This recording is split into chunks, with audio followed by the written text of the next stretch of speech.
Hello guys, once again it's Matt, and today we have another video. Thank you all the members, all the Patreons. Make sure to subscribe and let's get into it, guys. So today we are here flying the SMT again to talk a little bit about how it was kinda a little bit forgotten with the addition of the Su-27, right? It's an aircraft that was the top tier of the USSR, but I gotta be honest, guys, there's little to no reason to use this thing instead of the Su-27, and this is coming from a guy that is basically a MiG fan, you know, a Mikoyan pilot. It's an aircraft that, I gotta be honest, it is kinda weird how fast this thing actually got replaced by the Su-27 in the meta. Because yes, it's an amazing aircraft, guys. It has an amazing radar for frontline kind of, you know, usage.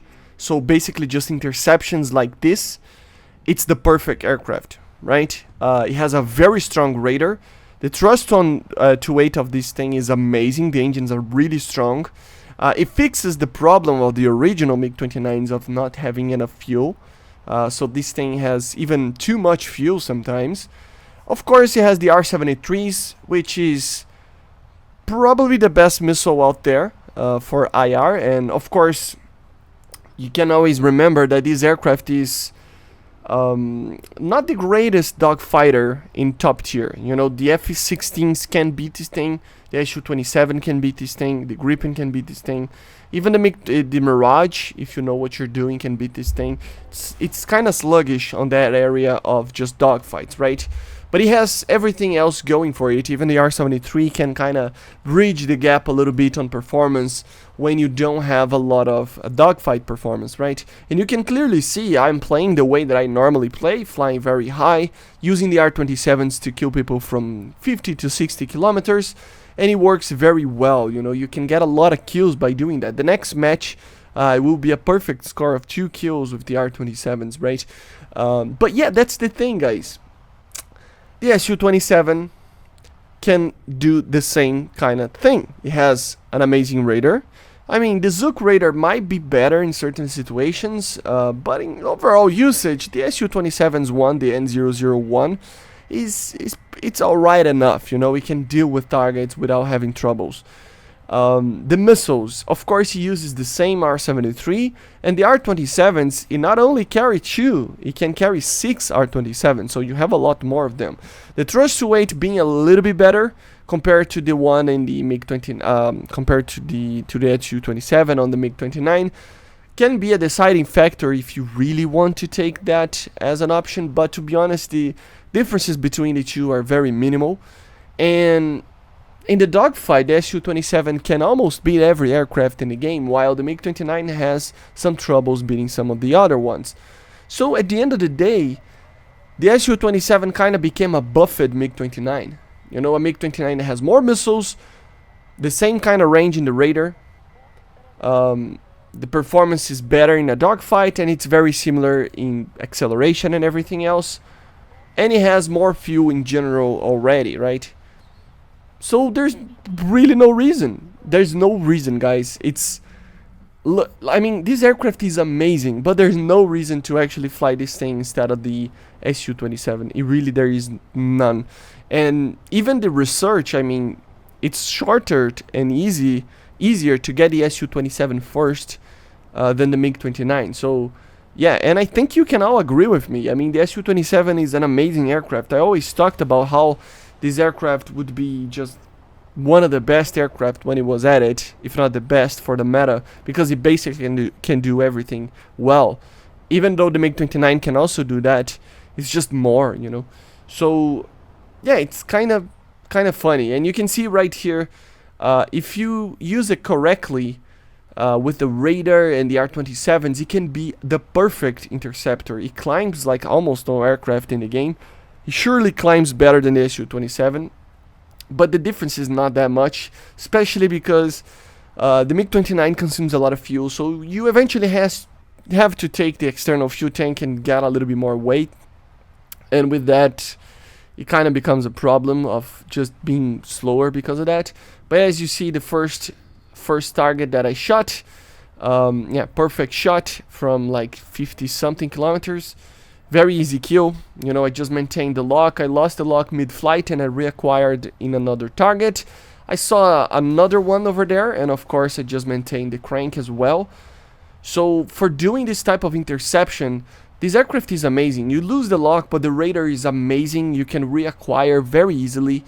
You can just like search again and you will get the lock again, and you just have to be careful with not losing the lock when the missile is close.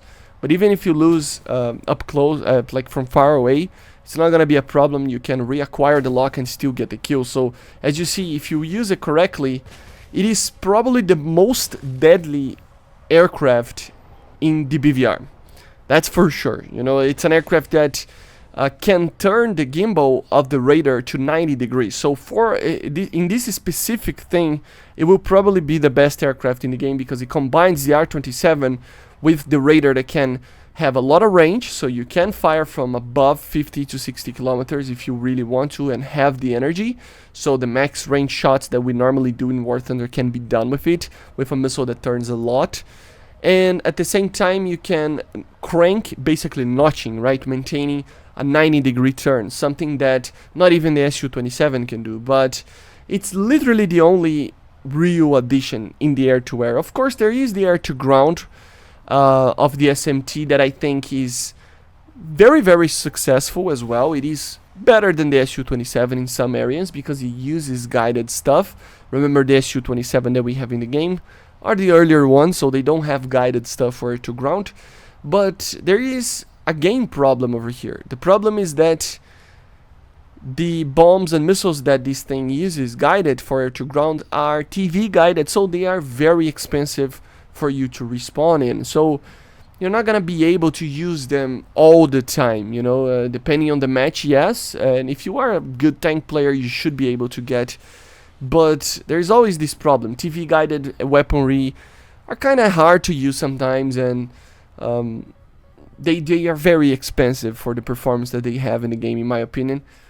Of course, there's always a factor of it's good that they are expensive, so that we don't see as many Mavericks and Cobb 500s and everything like that flying around. But at the same time, if you want to have a top tier fighter in the USSR that uses these bombs and missiles and stuff that are guided, it's probably better to use other things. The Su-25T, even the MiG-27K. In the future, we will see something like the Su-24M that will be a good option as well.